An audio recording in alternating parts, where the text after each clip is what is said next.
Salve, meus amigos, eu sou Henrique Massaro, aqui falo de filmes e séries e estou aqui para mais uma análise de The Sopranos, mais um episódio da incrível quinta temporada, hoje falando do sexto episódio, Sentimental Education, ou Educação Sentimental. Um episódio que ele é escrito pelo Matthew Weiner e dirigido pelo Peter Bogdanovich, sim, grande diretor da nova Hollywood e que interpreta o Dr. Elliot, o psiquiatra da Doutora Melfi. Eu vou resumir esse episódio aqui em uma frase, tá? E ela é extremamente resumida, mas ela simboliza o quão incrível esse episódio é também. Tu aí que tá assistindo esse vídeo, se tu gosta desse tipo de conteúdo, é bem provável que tu goste de filmes de máfia em geral. Dito isso, eu quero te dar um recado. Eu tenho um cineclube exclusivo para filmes desse gênero, para filmes de máfia, filmes do gênero gangster. Uma vez por mês a gente se reúne online para conversar sobre uma grande obra desse gênero. São experiências realmente fantásticas para todo tipo de cinéfilo, mais especificamente ainda para quem gosta de filmes de mafiosos. Dito isso, se tu está assistindo a esse vídeo no dia em que ele foi lançado, eu tenho um recado ainda mais urgente para ti. A próxima edição do Cineclube acontece amanhã, quarta-feira, dia 30 de abril, às 19 horas, e a gente vai conversar sobre Doni Brasco, filmaço de 1997. Ainda dá tempo de tu participar. Quer saber como? Lê a descrição desse vídeo aqui. Eu também. Mas um resumo simplório da minha parte, mas só porque eu realmente acho que se encaixa nisso.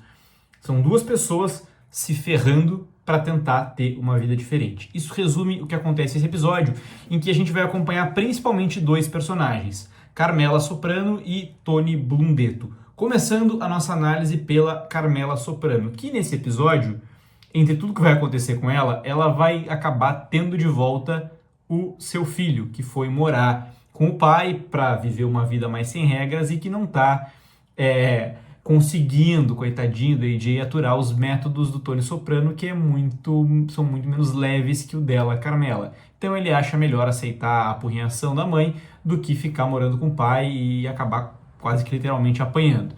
Ele vai lá, rasteja de volta, ela aceita ele e tal.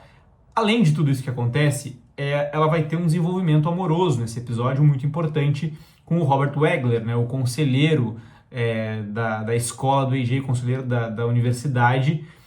E um grande acontecimento vai marcar a Carmela nesse episódio. Ela pela primeira vez na vida, talvez, eu diria, vai ter uma relação sexual com um homem que não é o Tony Soprano. Depois de todo aquele flerte com o Fury e tal na temporada passada, e aquela coisa toda que não deu em nada, aqui ela finalmente acaba acontecendo. Esse cara, o Robert Wagler, ele é, de certa forma, o oposto do Tony Soprano. Um acadêmico, um cara culto, que insiste para que ela leia Madame Bovary, ela não gosta e ele insiste para que ela leia, que ela vai gostar e tal.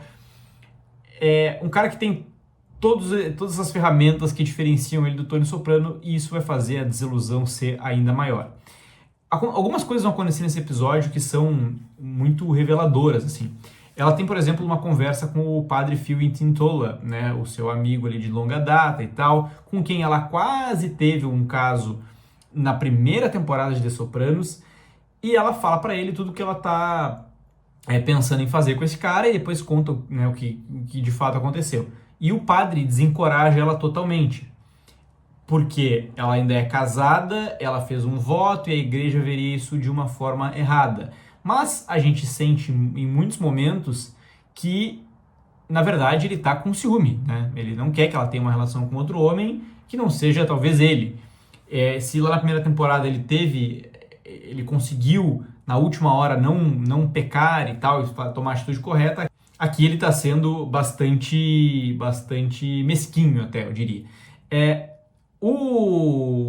Pro padre Phil, de certa forma, dá para analisar desse jeito, ele não quer que a Carmela nunca deixe de ser simplesmente uma esposa. E, nesse caso, a esposa do Tony Soprano. De certa forma, o Wagler vai mostrar que ele também vê ela desse jeito. Por quê? Eles estão tendo toda a relação deles, a Carmela tá claramente gostando ali de tudo que está acontecendo, está se descobrindo, está respirando pela primeira vez uma vida que não é a de ser casada com o Tony, mas algumas coisas acontecem. Por exemplo, ela fica usando essa relação, durante essa relação, eu acho que ela não se dá conta disso totalmente, ela fica falando sobre as notas do AJ e manifestando a preocupação dela com o filho. E o Wagler acaba encorajando ela, falando que acredita no AJ, fica toda aquela coisa até que ele de fato cruza uma linha que um cara como ele não estava disposto e nunca tinha cruzado na vida. Ele vai lá até um colega dele e pede claramente para que ele aumente, que ele trapaceie e aumente uma nota do AJ por conta da relação que ele tem com a Carmela. Ponto. O cara, inclusive, chama o AJ, o professor chama o AJ de Fredo Corleone, que é uma comparação engraçada, né? Considerando que o Fredo é um filho da máfia, um protegido, mas que nunca fez nada direito. Então tem esse ponto. Só que o Egler, diferentemente do Tony e diferentemente da própria Carmela, quando cruza uma linha assim, começa a se culpar, começa a se consumir mesmo por conta disso, e ele vai lá e termina a relação com a Carmela. Só que não é que ele só termina. Ele vai lá e acusa ela de ter usado ele, e acusa da maneira mais baixa que ele poderia fazer. Ele diz, você me manipulou com a única ferramenta que você tinha, a sua, né? Todo mundo sabe. E aí é uma cena extremamente pesada, uma coisa muito pesada de ouvir para a personagem, e a gente fica mesmo em choque de ouvir essa manifestação desse cara todo intelectualizado e tal. Só que assim, apesar de ser extremamente machista, extremamente grosseiro, ele poderia ter feito isso de 1 milhão de maneiras diferentes, ele tá errado. E aí entra as complexidades do episódio, as complexidades dos personagens de Sopranos e como isso é tão bem feito. Nada é tão preto no branco. Genuinamente, a Carmela Soprano parece estar gostando do Egler. Ela está curtindo essa aventura, ela está saboreando prazeres de uma nova vida, de uma relação que totalmente diferente da que era antes. Mas, ao mesmo tempo, parece que é mais forte do que ela utilizar as suas relações pessoais para conseguir algum benefício. Eu não sei se ela se dá conta, eu não sei se é intencional, mas ela tá fazendo isso. Ela tá utilizando dessa relação para trapacear e conseguir benefícios para ela, no caso, para o seu filho.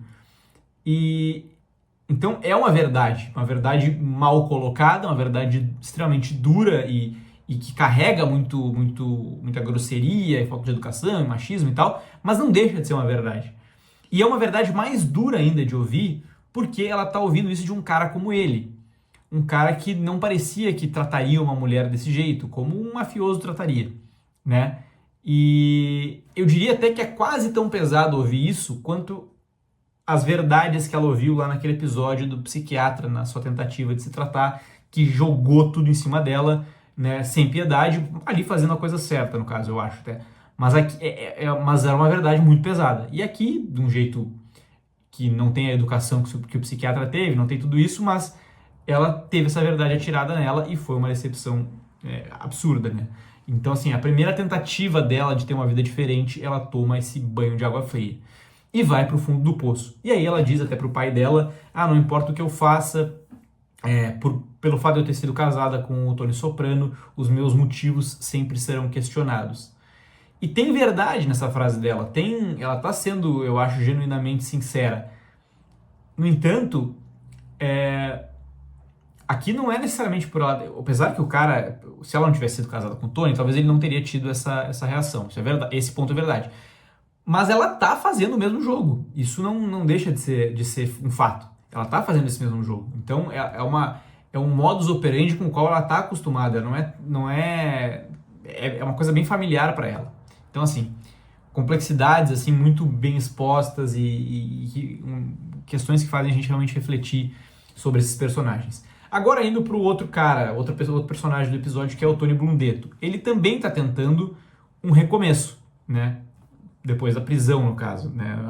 A Carmela, a prisão era ter sido casada com o Tony, nele é uma prisão literal, e ele tentando consertar a sua vida aqui sem entrar pra máfia. Ele tá realmente insistindo nisso.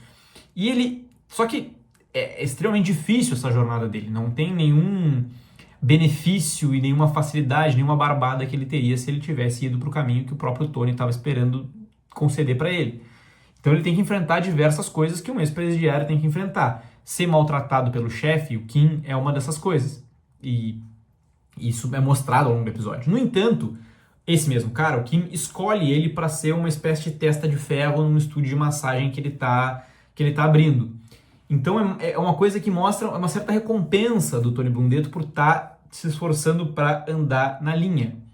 Ele tá tendo essa recompensa. Apesar das dificuldades e tal, e não vai ser uma vida glamurosa, ele vai conseguir se manter longe da prisão, vai conseguir ganhar mais dinheiro e tal. Só que aí é meio que aquela situação em que a ocasião faz o ladrão. Ele tá andando na rua com a namorada e um traficante simplesmente joga um saco de dinheiro num arbusto da vizinhança, acho que fugindo da polícia e tal. Ele pega aquilo ali na hora e aquilo ali permite que ele, pela primeira vez em muito tempo, tenha dinheiro no bolso, por alguns dias, mas tenha dinheiro. E permite ele também ter uma vida que é parecida com a vida que ele teria se ele não tivesse sido preso, que é uma vida que os outros mafiosos têm, que é de poder gastar.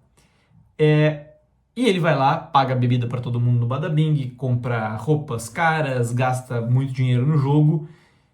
E o que acontece? Ele gasta, realmente torna tudo isso, só que agora ele sentiu o gostinho da vida, depois de ter essa ocasião que surgiu na frente dele. E aí, depois disso, é muito difícil voltar a andar na linha, encarar todas as dificuldades, todas as situações estressantes e tal, até que ele chega num momento de auge do estresse e acaba perto ali de estar abrindo o estúdio e tal, acaba espancando o seu chefe e jogando fora a oportunidade que ele teria. Então, mais um cara que estava tentando ter uma vida diferente e volta para o mesmo lugar. Quando eu achei que eu estava fora, eles me puxam de volta, a gente poderia dizer.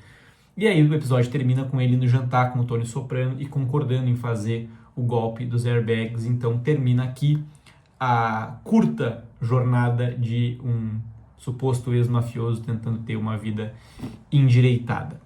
Era isso que eu tinha para dizer hoje, espero que vocês tenham gostado dessa análise. Até o próximo vídeo e tchau!